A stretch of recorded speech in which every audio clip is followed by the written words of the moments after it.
ముందుకు సార్ ముందు sir sir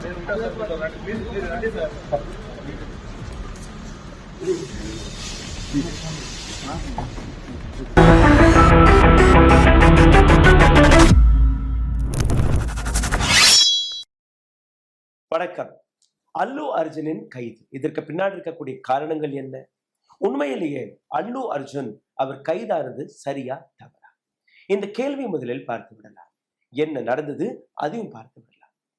அல்லு அர்ஜுனுடைய மிகப்பெரிய சக்சஸ்ஃபுல்லான 2 படங்கள் புஷ்பா 1, அதைவிட சக்சஸ்ஃபுல்லான படம் புஷ்பா 2. ஒட்டுமொத்த இந்தியாவில் அனைத்து தியேட்டர்களுமே மக்கள் கூட்டம் அலைமோதி கொண்டிருக்கும் போது இந்த தருணத்தில் தன்னுடைய ரசிகர்களை சந்திப்பதற்காக எந்த விதமான இன்ஃபர்மேஷனும் கொடுக்காமல், எந்த விதமான முன் அறிக்கையும் கொடுக்காமல் திடீர் என்று ஹைதராபாத்தில் இருக்கக்கூடிய ஒரு தியேட்டருக்கு வருகிறார் அல்லு அர்ஜுன் அவர்கள். டிசம்பர் 4ஆம் தேதி சந்தியா தியேட்டர் என்கிற இந்த தியேட்டர் ஹைதராபாத்தில் இருக்கிறது. திடீர் என்று அல்லு அர்ஜுனை பார்த்த ரசிகர், இந்த இன்ஃபர்மேஷன் கிடைத்த மற்ற நபர்கள் அனைவருமே ஒரே நேரத்தில் இந்த தியேட்டர் வளாகத்தில் கூய தொடங்கிவிட்டார்கள். அந்த இடத்தில் தன்னுடைய ஃபேன் பேஸை பார்த்து அந்த இடத்துல நின்று ஒரு சில போட்டோ போஸ் எல்லாம் கொடுத்த அல்லு அர்ஜுன் திடீர் என்று அங்க ஸ்டாம்பேஜ் நடக்குது. அதாவது ஒருத்தர் மீது ஒருத்தர் தள்ளி கொண்டு எத்திக்கொண்டு அங்க ஓட்டம் பிடிக்க ஆரம்பித்து விட்டார்கள். இந்த பிரச்சனையில் சிக்கிய ஒரு 35 வயதான ரேவதி அதே இடத்தில் காலமானார். அந்த பெண்ணுடைய 13 வயது மகன் சிவியர் இன்ஜுரிகளுடன் சீரியஸான கண்டிஷனில் மருத்துவமனையில் அனுமதிக்கப்படுகிறார். இந்த இடத்துல என்னுடைய ஒரு கேள்வி, ஒரு செலிபிரிட்டி ஸ்டேட்டஸ்ல இருக்கக்கூடிய நபர்கள், நீங்க சாதாரணமாக பார்த்தீர்கள்னா ரஜினிகாந்தாக இருக்கட்டும், சல்மான் கானாக இருக்கட்டும், ஷாருக் கானாக இருக்கட்டும், அல்லு அர்ஜுன் போன்ற செலிபிரிட்டிகள் சொசைட்டியில் ஒரு மிக முக்கியமான இடத்தை, ஃபேன் பேஸை அடைந்திருக்கக்கூடிய இது போன்ற நபர்கள் நிச்சயமாக அவர்களுடைய இது போன்ற திடீர் விசிட்ஸ்களை தவிர்க்கணும். அதனால் எந்த விதமான செக்யூரிட்டி லாப்ஸ் நடக்கும், எந்த விதமான பிரச்சனைகள் வரும் என்று இவர்கள் நிச்சயமாகவே தெரியும். தன்னுடைய ஒரு படத்தின் சக்சஸை கொண்டாடுவதற்கும் அல்ல தன்னுடைய படத்துடைய ப்ரமோஷனுக்கும் தனக்கான லாபத்திற்காக மட்டுமே இது போன்று இர்ரெஸ்பான்சிபிளாக நடக்கக்கூடிய யாராக இருந்தாலும் அவர்கள் மீது ஆக்ஷன் எடுக்கப்படும். இந்த இன்சிடென்ட்டை பற்றி நான் உங்களுக்கு கூறினேன். இதற்கு பின்பு என்ன நடந்தது? பாரதிய நியாய சம்ஹிதா பிரகாரம் கல்பேபிள் ஹோமிசைட் காசிங் ஹார்ம், அதாவது மக்களை ஹார்ம் செய்வதற்கும் தெரிஞ்சும் அந்த வேலையை செய்ததற்காக அல்லு அர்ஜுன் மீது இந்த வழக்கு போடப்பட்டது. இந்த வழக்கு அங்க இருக்கக்கூடிய தியேட்டர் மேனேஜ்மெண்ட் அவர்கள் கொடுத்த ரிப்போர்ட், அங்க இருக்கக்கூடிய சிசிடிவி கேமராஸ், அங்கிருந்து வெளிவந்த வீடியோக்கள், இது எல்லாமே ஆதாரமாக எடுத்து வைக்கப்பட்டது. இந்த அனைத்தையுமே பார்த்த அல்லு அர்ஜுன் தன்னுடைய காண்டோலன்ஸை மட்டுமே தெரிவித்தாரே ஒழிய அதை தாண்டி மன்னிப்பை கேட்கவில்லை. 25 லட்சம் ரூபாய் அந்த ரேவதி உயிரிழந்த பெண்ணுடைய குடும்பத்தினர்களுக்கு நான் கொடுத்தேன். உங்களுடைய ரசிகர்கள், உங்களுடைய படத்தை பார்க்க வந்த ஒரு பெண்மணி, உங்களுடைய தவறால் தான் அந்த பெண்ணுடைய உயிர் பிரிந்திருக்கிறது. அந்த பெண்ணுடைய மகன் 13 வயது சிறுவன், எந்த அளவில் காயங்கள் இருக்கிறது, எவ்வளவு சிவியரான அந்த சிச்சுவேஷன் யாருக்குமே தெரியாது. மூவியின் டைரக்டர் சுகுமார் அவரும் மன்னிப்பை கேட்டிருந்தார். ஆனால் அல்லு அர்ஜுன் எந்த விதமான மன்னிப்பும் கேட்கவில்லை. இந்த குழந்தையுடைய மெடிக்கல் எக்ஸ்பென்சஸ் எல்லாம் நான் ஏற்றுக்கொள்கிறேன். அவர் செய்த தவறு எதற்காக அந்த இடத்தில் ஒரு கூட்டத்தை கிரியேட் செய்து, அந்த நெரிசலை கிரியேட் செய்து, செக்யூரிட்டி லேப்ஸை அங்க நடத்த வைத்து ஒரு அறிக்கையை கொடுத்திருந்தால், இந்த மாதிரி இத்தனை மணிக்கு இத்தனாம் தேதி, அதுவும் தியேட்டர்ஸ் எல்லாம் நீங்க பார்த்தீர்கள்னா அவ்வளோ பெரிய கூட்டத்தை அகாமடேட் செய்யக்கூடிய இடங்களாக இருக்காது. நீங்க பார்த்தீர்கள்னா பைக்ஸ்களை நிறுத்துவதற்கே அங்க இடம் கிடையாது.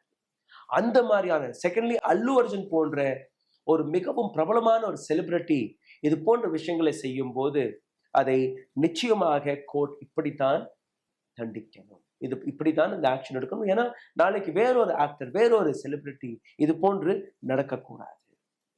சரி, அல்லு அர்ஜுன் மட்டும்தான் இது போன்ற தவறுகளை செய்தாரா? இதையும் தாண்டி சிவியரான கேசஸ்களில் சிக்கிய ஒரு சில செலிபிரிட்டிகள், முக்கியமாக பாலிவுட் நடிகர் சல்மான் கானை பாருங்கள். அதாவது செலிபிரிட்டி ஸ்டேட்டஸ்ல இருந்தா எதை வேணாலும் செய்து விடலாம். இந்த நாட்டில் இருக்கக்கூடிய ஜுடிஷரி அவர்களை எதுவுமே செய்யாது, அவர்களை கைதும் செய்ய முடியாது என்கிற அந்த தாட் ப்ராசஸில் இருக்கக்கூடிய நபர்கள் 2002ஆம் ஆண்டு இரவு நேரத்தில் மது போதையில் சல்மான் கானுடைய வாகனம் அவரே ஓட்டி செல்கிறார். அந்த கோர்ட் ப்ரொசீடிங்லாம் நீங்க பார்த்தீங்கன்னா, இல்ல சல்மான் கான் ஓட்டவில்லை, சல்மான் கானுடைய டிரைவர் தான் அந்த வண்டியை ஓட்டினார் என்று. இப்ப சமீபத்தில் பாபா சித்திக்கியுடைய கொலை நடந்தது, லாரன்ஸ் பிஷ்ணோயை கொலை செய்து விட்டார். அன்னைக்கு இந்த இன்சிடென்ட்க்கு அப்புறம் சல்மான் கான் ஒளிந்திருந்த இடமும் அதே பாபா சித்திக்கியுடைய வீடு தான். சல்மான் கான் மதுபோதையில் ரோட் ஓரமாக படுத்திருந்த ஏழைகள் அவர்கள் மீது தன்னுடைய கோடிக்கணக்கான ரூபாயை கொடுத்து, லட்சக்கணக்கான ரூபாயை கொடுத்து வாங்கி அந்த வாகனத்தை ஏற்றி சென்று அப்படியே துடித்துக் கொண்டிருக்கக்கூடிய அந்த மக்களை கூட திரும்பி பார்க்க. சல்மான் கான் இன்னைக்கு எத்தனையோ கோடி மக்களுக்கு உதவுகிறார், செய்கிறார் என்றெல்லாம் கூறலாம். ஆனால் அந்த தருணத்தில் உயிருக்கு போராடி கொண்டிருந்த அந்த நபர்களை அதே இடத்தில் விட்டு சென்ற நபர் தான் சல்மான் கான். அதுக்கப்புறம் சல்மான் கான் ஆட்களை அனுப்பினார், பார்த்தார், அப்படியெல்லாம் பல கதைகளை சோடிக்கிறார்கள். ஆனால் சல்மான் கான் அன்னைக்கு இரவு எதுவுமே செய்யவில்லை. நேரடியாக பயத்தில் தப்பிப்பதற்காக தன்னுடைய நண்பரான பாபா சித்திகி வீட்டில் போய் ஒளிந்திருந்த நபர் தான் சல்மான் கான். என்ன நடந்தது? அதுக்கப்புறம் ட்ரையல் நடந்தது. 2002ஆம் ஆண்டு நடந்த சம்பவம். அதுக்கப்புறம் அந்த உயிரிழந்த குடும்பங்களுக்கெல்லாம் பல உதவிகள்லாம் செய்தார் சல்மான் கான் என்று அந்த ரிப்போர்ட் எல்லாம் இருக்கு. ஆனால் கூட judiciary Bombay lower court Salman Khan செய்தது தவறு, அவருக்கு 5 ஆண்டு சிறை தண்டனையை அந்த வேர்டிக்டை வழங்கினார். அதே வருடம் 2015ஆம் ஆண்டு Bombay high court lower court கொடுத்த அந்த சென்டென்ஸை ஓவர் டர்ன் செய்தது. அதாவது சல்மான் கானுக்கு எதிராக சஃபிஷியன்டான எவிடன்ஸ் கிடையாது, அதனால் அவரை இந்த சென்டென்ஸ்ல இருந்து நாங்க விடுவிக்கிறோம். சல்மான் கான் சிறைக்கு செல்லவில்லை. இப்போ இவரும் வெளியில வந்து விடுவார், ஒரு சின்ன பெயில் கிடைக்கும். பெயிலுக்கு அப்புறம் அந்த வழக்கு ஒரு சில வருடங்கள் போகும். அதுக்கப்புறம் அதுவும் ஓவர்டர்ன் ஆகும். பிளாக் பக் போச்சிங் கேஸ், கருப்பு மானை கொன்ற ஒரு விஷயம். 1998ஆம் ஆண்டு ஹம் சாத் சாத் ஹே என்கிற இந்த படத்தின் படப்பிடிப்பு நடந்திருக்கிறது ஜோத்பூர்ல. சல்மான் கான் மட்டுமல்ல, சல்மான் கானுடைய இன்னும் ஒரு சில இப்பவும் அவர்கள் மிகப்பெரிய செலிபிரிட்டிகளாக இருக்கிறார்கள். அவர்களை பற்றி நான் உங்களுக்கு எடுத்து காட்டுகிறேன்.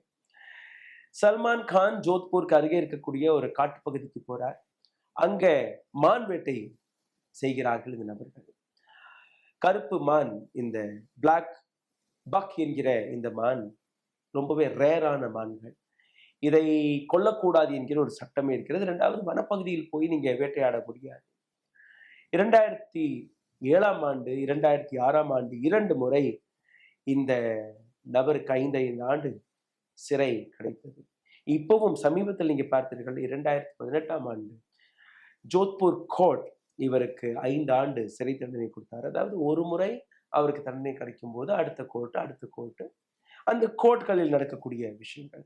சல்மான் கான் மற்றும் இந்த வழக்கில் சிக்கவில்லை. அந்த மான் வேட்டையில் போது சல்மான் கானுடைய கோஸ்டார்ஸான சைஃப் அலி கான், நீலம், தப்பு மற்றும் சோனாலி பேந்த்ரே இவர்கள் மீதும் இந்த வழக்கு போடப்பட்டது. இதுல எந்த செலிபிரிட்டியுமே சிறைக்கு செல்லவில்லை. எந்த செலிபிரிட்டி மீதுமே எந்த விதமான சிவியர் நடவடிக்கை எடுக்கப்படவில்லை. இப்போ லீகல் சிஸ்டம் யாருக்கானது? லீகல் சிஸ்டம் எப்படி இது போன்ற செலிபிரிட்டிகள் மீது நடவடிக்கை எடுத்துக்கொள்கிறது? செலிபிரிட்டிகளுக்கான அது பொறுப்பு என்ன? சொசைட்டியை வைத்துதான் நீங்க ஒரு மிகப்பெரிய ஹீரோயினாக வலம் வருகிறீர்கள். கோடிக்கணக்கான ரூபாயை நீங்க சொத்துக்களை எல்லாம் சேர்க்கிறீர்கள். இந்த ஃபேன் பேஸ், உங்களுடைய ரசிகர்கள் மீது இருக்கக்கூடிய உங்களுடைய அக்கறை, சொசைட்டி மீது இருக்கக்கூடிய அக்கறை, இந்த அனைத்துமே ஒரு செலிபிரிட்டியோடைய மிக முக்கியமான பொறுப்புகளில் ஒன்று.